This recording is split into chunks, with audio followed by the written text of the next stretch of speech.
The shortest read session. So without further ado, none other than the beautifully talented Julia Karnysh. It was a big honor and pleasure of mine to share the stage with her during our European tour, honoring Michael Jackson during the Beat It, das Musical über den King of Pop, where Julia was a powerhouse performer on stage. We shared more than, I don't know, 100 plus shows all around Germany, Yeah. Austria, and Switzerland. And I was mesmerized by her talent and just seeing her pure, raw power talent on stage every night. It was such an amazing. I think we graduated together through that school, right? Of touring together. Yes, One, for sure. It was one of the, for me, one of the best experiences so far, I think, as a performer, yeah, because of the whole package. Everyone was so authentic, yeah. and you could learn from every single artist on tour, and it was just. And then you have Michael Jackson music, so It what made us that happy would every night. It made us happy exactly. every night, right? Every time it started, like wanna be starting something, you got that energy, and obviously we were so blessed that we got to play arenas. So the energy Yeah, of those arenas were just, I mean, it was, it felt like a real proper world tour, European tour. yeah, yeah. Standing ovations, Michael Jackson music. Exactly. So I am, first of all, I'm so happy to reconnect with you because obviously life has been lifing since then. Oh And yeah, I want to, I wanted to reconnect with you, especially during this time as I'm finally sharing a piece of work that we did together. So after Beat It, seeing, I mean, this style was very straight lines and very, how do I explain it? Staccato was the right word. It was very staccato, and obviously the choreography are iconic choreographies that most of us have seen on MTV and whatever, TV. So it was not only amazing to do it, but it was also fun, and it required a lot. But I had the song Beautiful that I knew immediately that I wanted to work with you on this because you are so versatile and you have uh, different expressions that I was looking for at that time. So I just wanted to go back and wanted to, obviously we met in the world of MJ. I want to know a little bit more about your background and how what was the first spark of interest that made you, fall in love with dance and where you got that training from.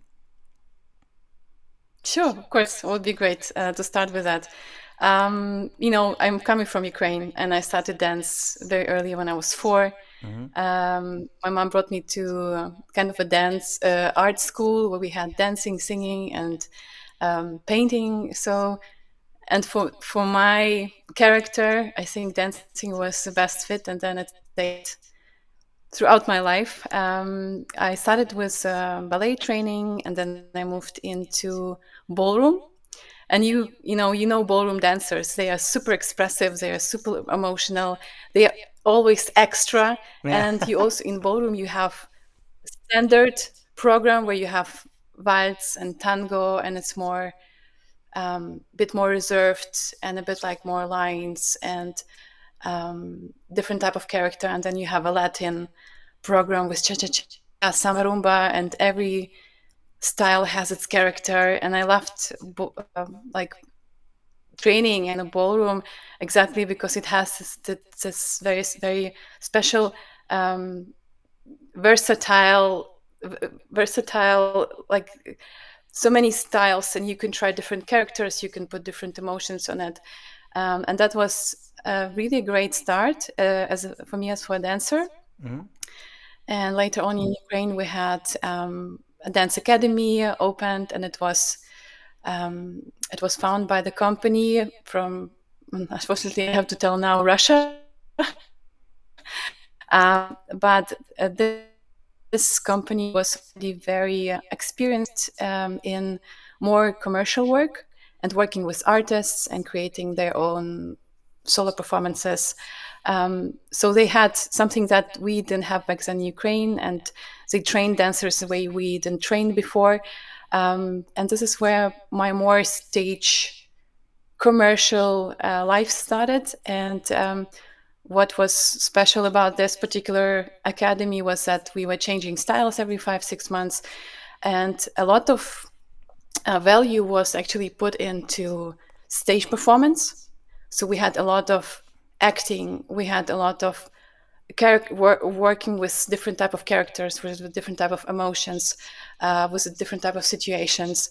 And I think that was something that was really a great training, something that I do miss now a lot when I see, young generation being in training and being more like just focused on how they look on camera. Can I post this on Instagram or not? Yeah. Um, we had a very different type of performance training where you actually had to perform in front of people. And if it was a performance training, it was in front of your peers or in front of the audience, and your task was to take the audience with you on the trip, right? You needed to be in a character, you needed to be in this role, and actually be be able to connect with someone and tell the story, or you know ex- bring the emotion. Yeah. So you're mentioning your very versatile and very nuanced upbringing and training background, and I was curious to know what distinguishes your background from your geographical region, because I mean cannot always generalize, but most people, most dancers or performers I've met from Ukraine, you have a certain work ethic, certain discipline that is not always what you find in other parts of Europe. And I'm very fascinated by that because I love your personally what was I was drawn to you when we did Beat It was your kick ass no BS type of approaching work. And it might sound very very like left brain tough, but but then you had the right brain creativity, fluid, beautiful. I mean, you just have a way to bring those two mindsets together. So long question to just ask, what distinguishes your background from other? I mean, you can call this type of upbringing blessing and curse at the same time, because our we call it Eastern Bloc. People are known for a bit more tougher on each other, and that's definitely a part of education and upbringing. So our dance teachers were never soft with us. It was like more of survival school. So even if you were sick and you had fever, you were supposed to show up at the training. Otherwise, you were losing your spot. So you had to give it all 100%, and you had to be always on point, and you had like to do 150% of what teacher was asking you, because um, the competition was very big, and you could be easily kicked out. So there was no like, oh, sit down and take time, and um, there was never like this. You're like, you cannot do it, the door is there. Not able to perform right now, the door is there, I don't want to see you anymore. So it was, and if I compare it with Germany or Switzerland, when I came to Germany and I started teaching, um, it's like you have to be very cautious how you talk. You cannot touch, and it's like the opposite of what I was brought up with, because even kids or teenagers, they're not used to having like a pain after, muscle pain after training. They're like, we are too tired. And I'm like, We have I'm muskelkater. afraid of having muscle pain because it means I'm growing, Yeah, So like, exactly. how do you want to grow? So, and they don't want to be pushed. I mean, there are people, obviously, I'm generalizing, but Yeah, like yeah. if we talk in general, people are much softer, and you have to be more cautious with them. And Is I this would a say, way? Sorry to interrupt. Is this because your training was for this could change your life? Is it like life and death mentality compared to where maybe in other parts of Europe it's like it's a hobby, it's fun, I just want to express myself, but it's not gonna buy me a house for my family. Is that a I think difference? it's a part of mentality where it's like very result oriented. So Yeah. even so if you start something, even if you do it on amateur level, you want to kick ass.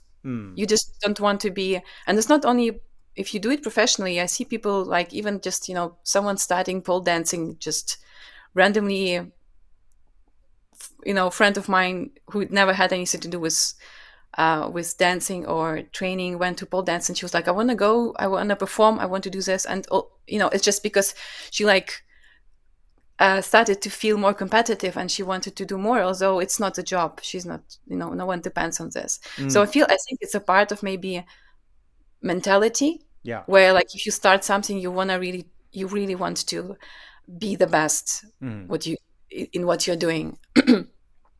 And also, in my training, we were pushed to feel uncomfortable.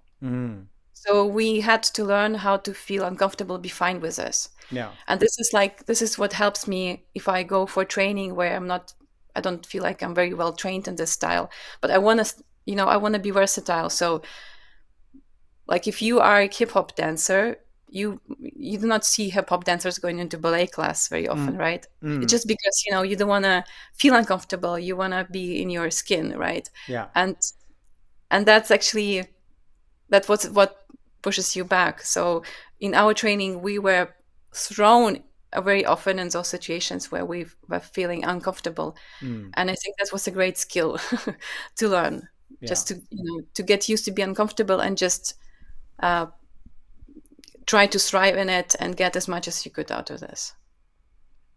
So inspiring, because also obviously when I go to different dance classes, there's a part of me that's like, okay, just go to the dance class where you kind of got a little bit compliments, or where you kind of, it's okay. But obviously that's not where the growth lies, right? It's when Yeah, when you sometimes make a fool of yourself and you're like, that's actually where it is. And I think exactly. That's where and the biggest growth is, but you just need to stick around. I mean, of course, after one class, you will most probably not see the difference. You will just feel miserable. But if you go 3, 4, 5, 10 classes, you will start feeling different. exactly, exactly. So I want to get to your beautiful work with the video Beautiful. When after Beat It, I was so inspired to segueing from this feeling uncomfortable, because I was like, okay, I studied Michael Jackson since I was a kid. I used to like record it on VHS tapes and like, copy the MTV videos. So I kind of had that in my body. But one thing I did not have in my body was contemporary dance or modern dance. So, and I was just, I needed your help. So I was like, Julia, would you be so kind? Would you work with me on this project? And thank God you said yes. I'm curious because as a musician, when I create something, for me it comes just as a melody and words, usually simultaneously in my mind. But so for you, when you express yourself as a choreographer, as a dancer, I'm curious, how does the actual voice or the pictures, like how does the process work for you when you've been given, okay, here's a piece of music, create to this? How do you attack this subject? Yeah, usually when I hear the music, obviously the first thing that comes in mind is how does it make me feel? And I'm also very like photographic type of person. I immediately see pictures, I immediately see like stories, and I build a storyline in my head. Sometimes it is connected to the lyrics. Sometimes it is more based on the sounds and the melody. It depends Yeah. on the song. But I think most of the time there is, when it's about, especially when it's about contemporary modern, it's the story that this particular song or melody tells me. It might not be exactly the lyrics, but how it makes me feel Yeah. and how I interpret it. Yeah. Wonderful, because obviously that's what connects us all through music. We hear something or experience something, and although maybe the intention is to convey another person's world or feelings, it becomes your own. And so obviously I share you my world and you experience maybe the same or maybe something totally different. But Yeah. then because I said, I'm totally in your hands, I'm your forever student in this case, like throw me around, teach me. But And that was exactly the point with you, throughout our work together at Be yeah. That, I also experienced you in different situations. And I do not remember any single situation where you were given any type of task or last minute change, or and you learn this, perform this, you need to jump in and be in this role today. You were like, I'm on it, I'm here. And I just loved it. I was like, there is nothing that Yeah. will throw you out of like your like, We try not to show it though. Maybe internally yeah, there's like a volcano. maybe, and that's you can have all type of panic attack inside of you, but you never show it. And Yeah. I was like, okay, contemporary, like I knew you, and I was like, okay, I can throw whatever moves, whatever um, I can come up with at you, and you will be able to embody it. Because I remember in during the rehearsals, you were already like I showed you step, you did repeat it 1 2 times, and the third time you were already putting emotion in it. I was like, what? And it felt so good, because that's something, sometimes a struggle with artists, Mm-hmm. to find the sweet spot when the moves you give them feel comfortable for them. Sometimes you feel like this you see the struggle, and they cannot connect it with their own music, and they feel like, I feel this differently than the choreographer is envisioning it. And with you, you were just doing it right away, and so like authentically, so you, that there was not like a question, is it, a trained contemporary modern dancer? It was you in this setting in my vision, like my contemporary vision. And I felt like it was very, very natural, very authentic. I know you were like sweating, and it was every I was dying you were inside. dying, but it looked so good. You were like dancing for your life. It was so I beautiful to was see. dancing for my life because I did not want to let you down. I appreciate everything you're saying right now because I recall the emotions that were going through me. I felt really uncomfortable many times. And that is, at the end of the day, we have a beautiful product, or we have a beautiful video to show a certain time in our lives together, a certain moment. But at the same time, it was um, it was very uncomfortable because it was a language, it was a body language that I did not know particularly.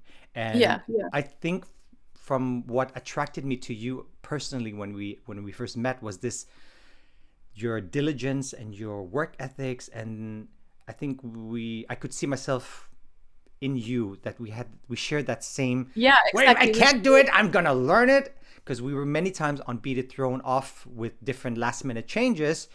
And watching if somebody got sick, and obviously that's normal in musical or in theater world, that if somebody gets sick, you have to find a solution. Thank God for our dance captain who was amazing at that, Dennis, shout out. But the way you also, you effortlessly jumped in and made it seamless, that is something that drew me to you. So I appreciate you saying that, because it was inside of me a volcano many times Yeah, during yeah, I believe rehearsals. so. But I knew you were up for a challenge, because Yeah. you decided for it. So, Yes. and I knew your character, and I saw you put all the effort and everything you had in those moves, and it was you. I didn't have to be thinking of the perfect lines, Mm. or was this a jump right, or did you stretch your feet or not. It That was wasn't a important. It that was was very in my mind. Like, I'm not doing the plie, I'm not doing the pirouette perfectly. It's not clean. It's not, all the ballet masters out there, they're gonna judge me. it was your story, because I for this for this song I choreographed more on the lyrics, because you were a solo artist in Yeah. a big room. Yeah. It was, you also had to feel the room Yeah. completely. You had to move from right to the left. It had to be dynamic. You didn't have six dancers as we had in another video with you Yes. together, right? Yeah. So you had to be a performer, you had to be an ensemble behind. So I had to create something for you where your moves would fill the room, right? Absolutely. Absolutely.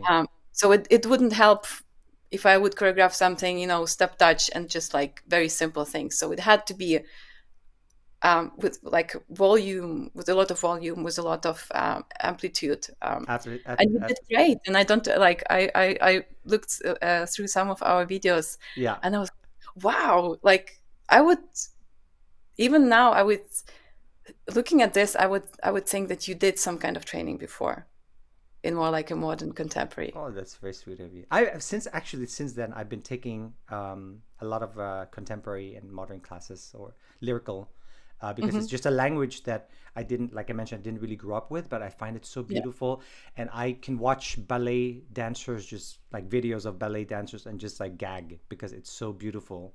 It's such a different world. It's one of those things where like it as a dancer or a performer, just in general, as an artist, isn't that what makes you forever a student, to always find something Yeah.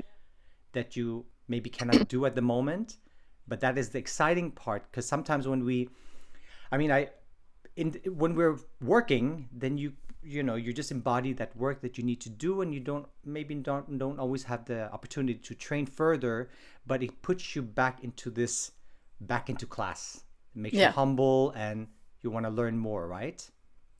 Yeah. That's definitely what I got from you, and so that inspired me to move forward and keep training in that direction.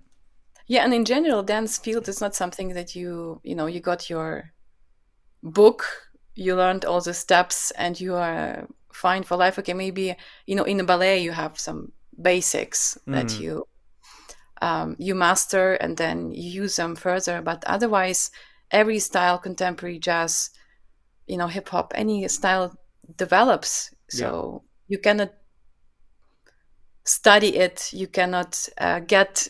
There is always someone better. There is always something new. There is always something to strive for, to try out, and so it's never like there is no end. And that's a yeah. great, great. It's great. It's great thing about it, that it's like that's it's something where I can be forever student. Maybe some people do not like it that much, but I love it. I Yeah. love that there's always a challenge. Speaking of, that's a perfect segue to obviously life after, for example, Beat It, and life after the two videos that we did together, Beautiful, which you choreographed fully, and you also co-choreographed Closer.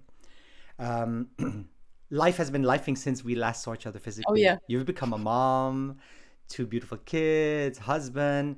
And speaking of this thing about never staying stagnant, you don't get a diploma as an artist, and now you've done it because there's always more to do.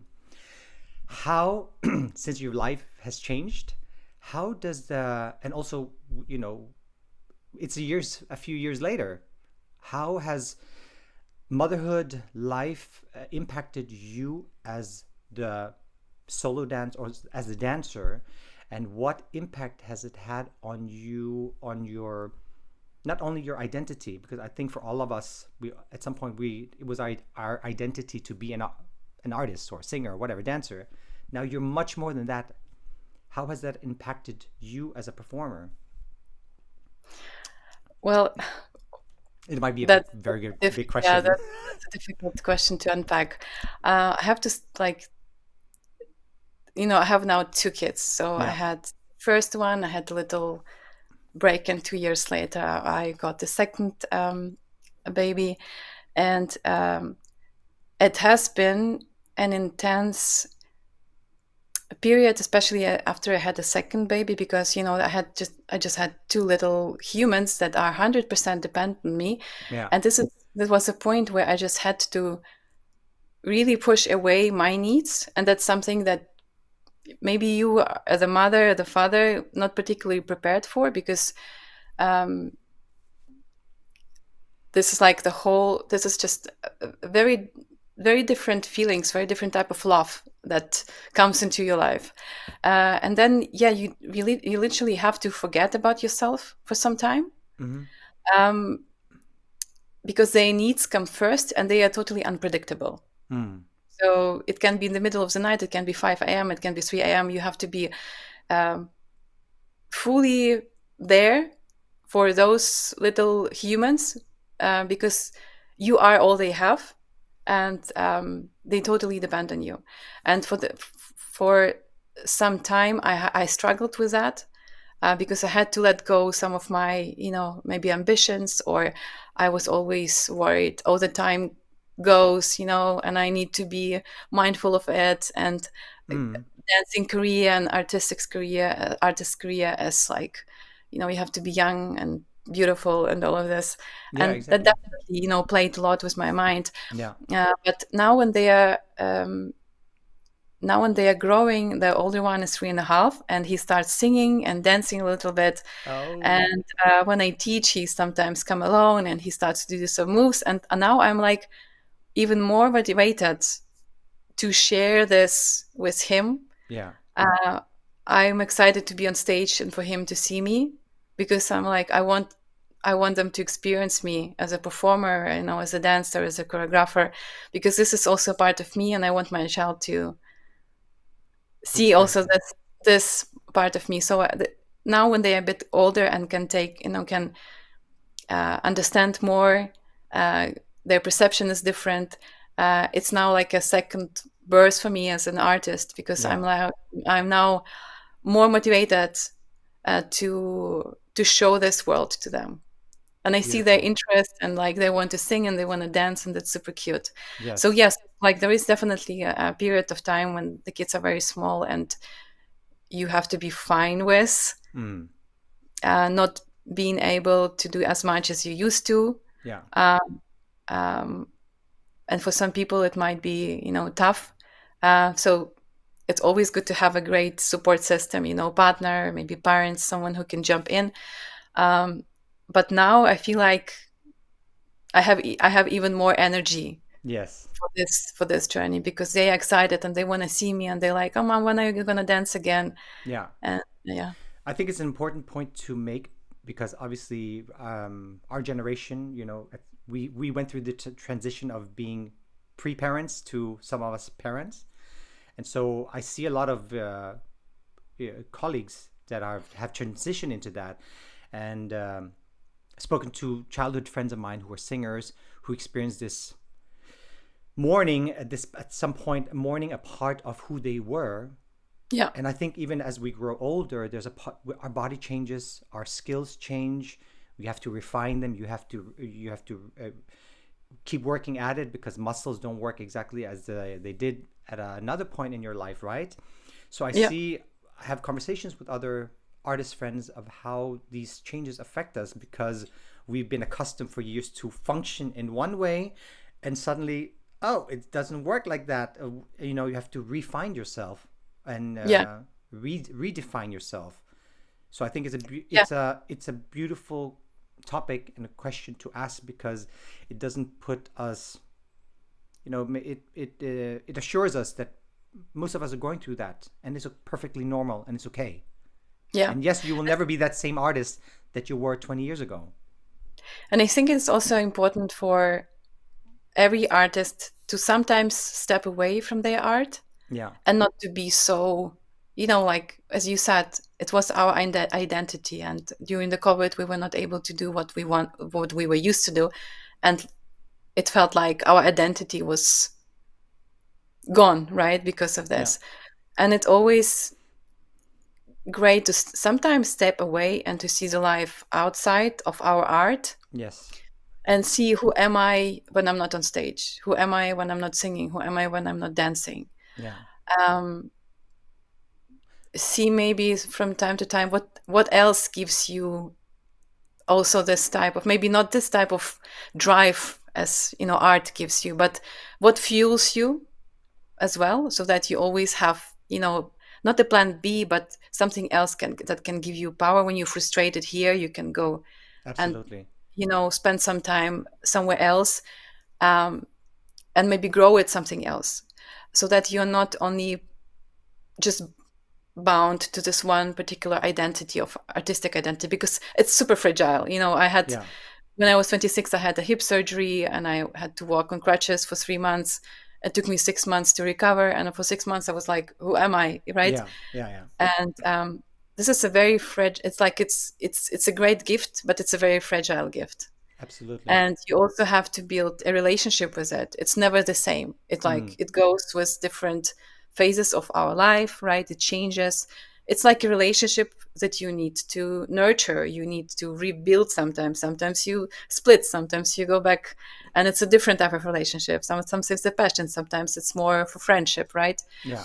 So I I'm learning how to treat my art this way, that I'm always listening to myself, and I'm also being, giving myself more grace, because Hmm. there was a time when I was, especially with kids, I was like, why am I not in time to do this? Why am I not in time to go for training? Why am I not able to? Oh, sorry. Um, why am I not? I was demanding so much from myself Mm. as I was demanding before having a family, and it was Mm. unrealistic. It was Yeah. just putting me in like a burnout situation. Um, and this is where I had to be like, show myself more love, show Yeah. myself more uh, more care, treat myself with more love, um, and be like, that's fine. That's this type of, this is life. Life Yeah. happens, as you said. And yes, and you also said we change, and we have to um, Adapt to this. adapt ourselves. Yeah, maybe different type of training, maybe different type of recovering routine, Yeah. and that's okay. And that's a natural process. And we just have to maybe look at it as a, new challenge. Why not? Yes.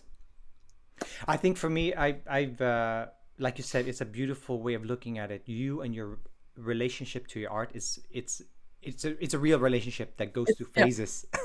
It's a and sometimes your partner can even feel that you're in a relationship with somebody else because you're because it's so consuming, right? When you get these yeah, ideas and it have to come out of you, and your partner sometimes feel like, "Hello." I get that sometimes when I'm yeah. in totally in the zone.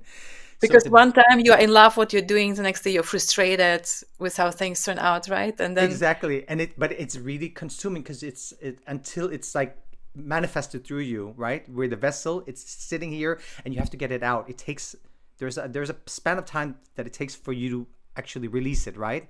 And then yeah, once it's released, you have to nurture it and etc. And like we're doing right now, you have to talk with other people, etc. But it's a beautiful way of putting it. This relationship, which I've really questioned many times, and coming from a spiritual religious background, what I've always what has kept me personally sane is to remember what is it that I'm, when you're a child and you just dream of, I want to go to dance or I want to sing, it's inspired probably from TV and MTV and your idols, etc. But the universe is open until you get to life, and then life will beat you down, and then no's, and all the people that maybe don't believe in you and your idea, and then that's where you get frustrated, and it takes away this joy of what am I actually doing it for. hmm, So what I've rediscovered by just going to and talk paralleling it back to our first conversation about being uncomfortable, when I go to dance classes that I don't feel comfortable at, that is where it reminds me, oh, that's why I started, because I was just a kid. I did not have I have ambitions, but those professional expectations of myself, you have to set them aside so that you will forever be a student yeah, and not be the performer who gets the gage, and because that's a totally different mindset. But the kid that doesn't expect anything but other than learn something, that is the purity that for me puts me back into, okay, relax, you're just here to learn, have fun, yeah. enjoy. More humble Exactly. situation. Yeah, Exactly. So what if and that's also something I'm learning from kids, yeah. because they are never asking, how am I, they're trying to learn something, a new skill, or even to draw something, and they are just like, they're just in a process, and Mm. they do not have yet the capacity to analyze, how does it look like, am I fast learner, am I slow learner?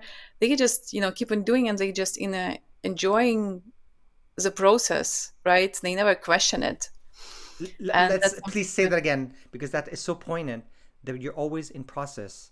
I think it's when we get in too much in our heads that it's I'm Exactly. supposed to be faster with my pickup because I've been doing this for 20 years. That's when you Exactly. stifle yourself. But as Yeah. you so beautifully said, remind yourself that you're always in process. It Yeah. removes the pressure from it, right? Exactly. We put ourselves in pressure. We go to whatever performance class, and I'm like, okay, I'm a professional dancer. I cannot, you know, be here and have a blackout and not be able to pick up the choreography quick enough because I'm professional. So I rather leave the class because I'm afraid Yeah, I yeah, will I will look stupid. yeah. And this is where I'm blocking myself from growing, Mm, right? absolutely, absolutely. Okay, fast forward to where you are now and looking back at your younger self. Not all these things, all this wisdom that you've accumulated or that you've gathered. What do you what would you say to that younger Julia? What do you know now that you maybe wish you would have known back then, or you would that you would advise your younger self? Um, I think when it comes to the art, about to dancing, I would um, tell myself always remember why I started dancing in the first place, and this joy and happiness and freedom that dancing gave me, uh, and keep it and keep this, keep this feeling every time I go, for audition or dance class or whatever.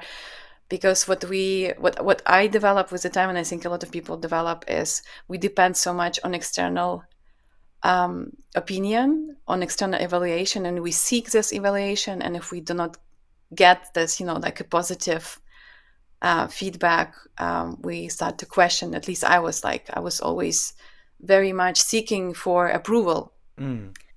and I think we all do as performers, more, isn't that? more like trusting choices of other people. I was like putting my choices, my vision a bit to the back. It took me time to start trusting my own vision because I was always thinking the others know better. Mm. The others are maybe more talented, more visionary, and I'm not that good. I'm not that creative, so I will just try to copy, or I will just try to do something similar, try to understand the trends, try to understand what people like or dislike, and follow this. But that goes completely against the nature of the art, right? Yeah. And that's something that I would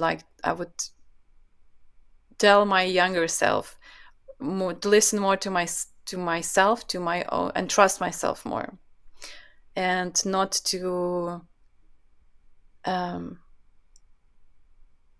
yeah, maybe just not to be afraid to shine, even if you do, even if I do mistake, I own it. I should own it. I shouldn't stop myself from opportunity to experience something because I already um, expect that I will fail at something.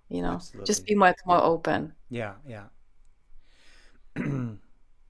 That's so poignant. And it's so, I mean, I want to piggyback on this thing about trusting yourself because the true nature of art is really owning your perspective, Hmm. right? Because we Yeah. obviously our art is a reflection of ourselves, and there's only one of you, of me, you.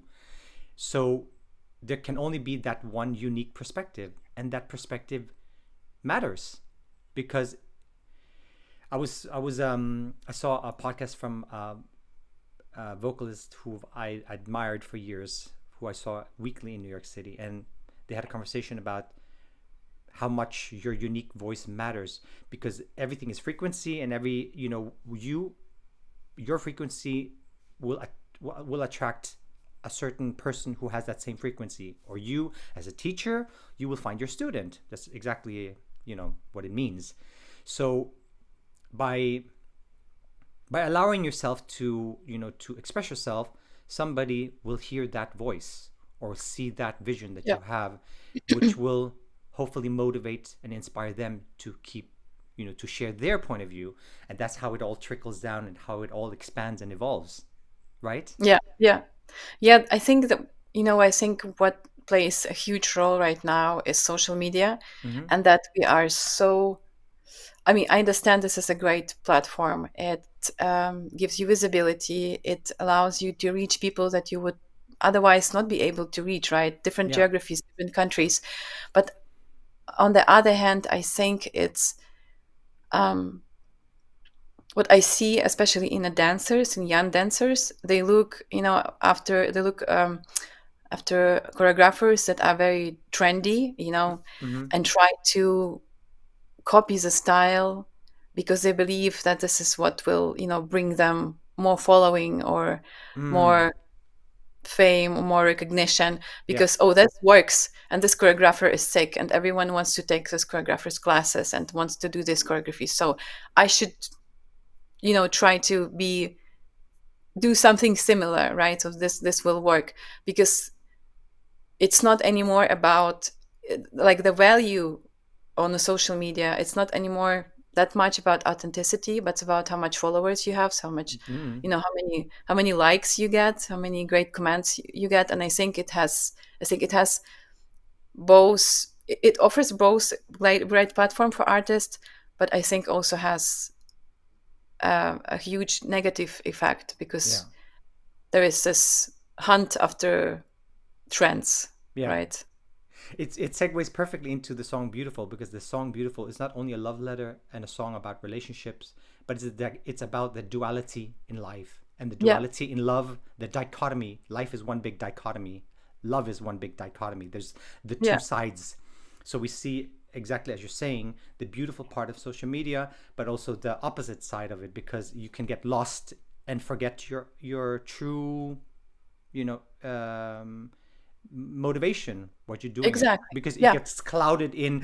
It's so exciting when you get good feedback, of course. exactly. Yeah, and I recently there is a great Ukrainian choreographer, and she, like, her classes are always overbooked, but she recently also posted a great um she wrote a story where she said that she sees so many young dancers always with phones, Mm, and there is not a single class, where you don't have phones, where people do not film themselves. mm. And I feel like I was blessed that my initial training never had phones in the training, because right now, if you didn't film it, it never happened, right? So if Yeah, you didn't film your breakfast or your training or your show, it never happened, right? So exactly. Yeah, it all has to be documented. yeah, And she said, just imagine, if you're handy, we take away your phones, and yeah, imagine in the next months, every training you take, you will not be able to film it, you will not be able to post it, you will not be able to share it. Will you still show up for a training? mm, yeah. do That's you do interesting. you what for are you doing it? Are you doing Yeah, it for the feeling, for the training, for your motivation to grow, yeah, or are you doing it just because, okay, this is a trendy choreographer, I need to post this choreography, and yeah, then I get likes and I get followers and I get some appreciation from others? So is it attention seeking that yeah, you're after yeah, in your art, in your training, or is it genuine wish to grow, yeah. right? It's a very poignant question to ask and remind ourselves.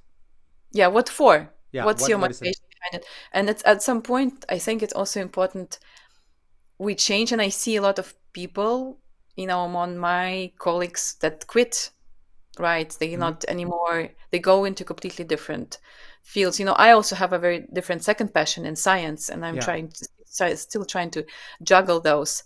Uh, but some people just completely stop with their art, right? They switch to very different fields, and I think that's something that we have to keep in mind, that this happens sometimes. You just do not feel this love and passion anymore, yeah, and that's okay. yeah. That's okay. We That's totally grow, okay. Yeah, right? We absolutely. grow. Sometimes it's like, again, like a relationship, sometimes you just split.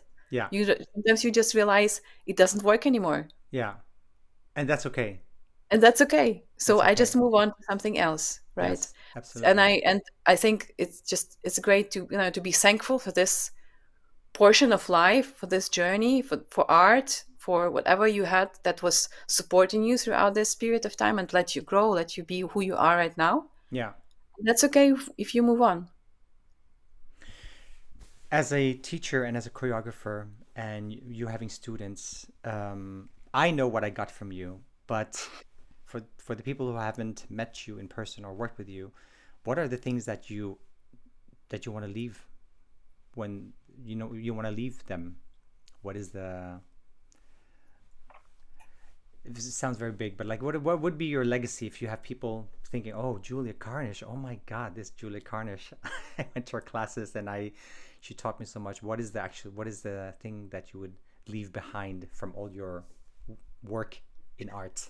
I think the biggest compliment that I can get from my students is when they let me know after training, or they write me, or or just tell me, I struggled so much in your class, but I felt so great. And this is where I'm like, that is exactly what I'm trying to, I want people to, I want to push people, Mm-hmm. not like, not to, of course, I always want to push you as far as you can go, but I still want you to be appreciative of this, of your growth. I Mm-hmm. don't want people to run out of the room telling I'm never ever coming back here. And I still want them to own their growth and their struggle, and them being able to enjoy it. Mm-hmm. And I think that's the biggest for me as a teacher. It's like the biggest um, compliment I can get is when someone feels challenged, someone feels like, oh, that was like out of my comfort zone, but I felt so good that I did it, and I feel so good in the process, and I danced this choreography, and I love it, and I felt it, and that's something that I genuinely um,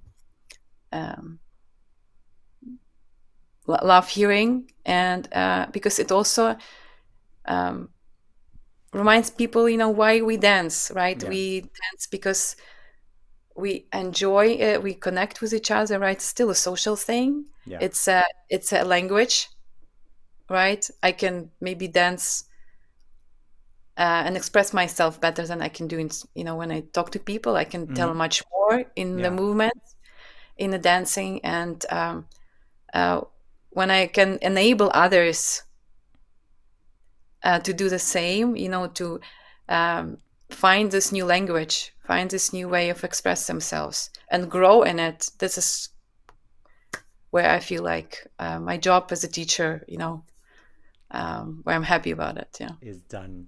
Check. Check. That's good. But I'm always telling them there is always, a room to grow. So Absolutely. it's great. I was like, I love it. It was great today, but we can be better next time. There's never a diploma. You never get the Yeah, diploma. You get the exactly. diploma for showing up, and it's an For, ongoing process. exactly. Exactly. Absolutely.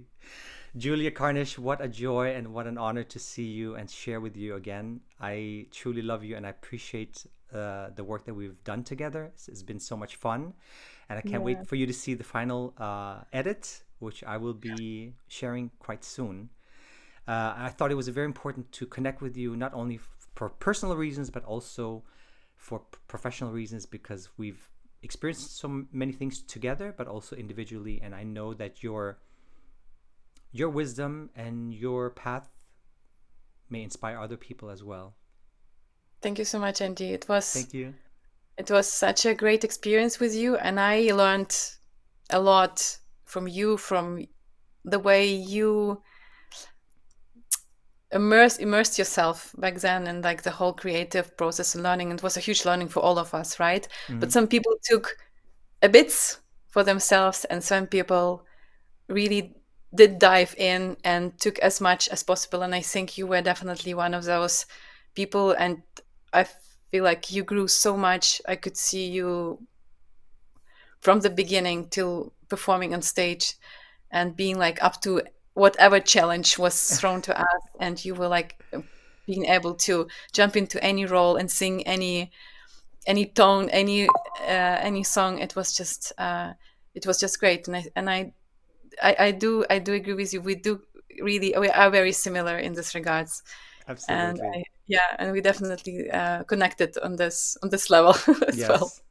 Thank you. And I look forward to what the future will bring for both of us. and I can't wait to see you in person. And one day we're Yeah. gonna do something together again and expand on this ongoing process, which it will forever be as an artist. Yeah. Yeah. Right? Looking forward. Looking forward. Thank you so much Thank you to so much, you. Andy. All the best to you and your family. And I can't. We talk soon. Yeah. Thank you so much.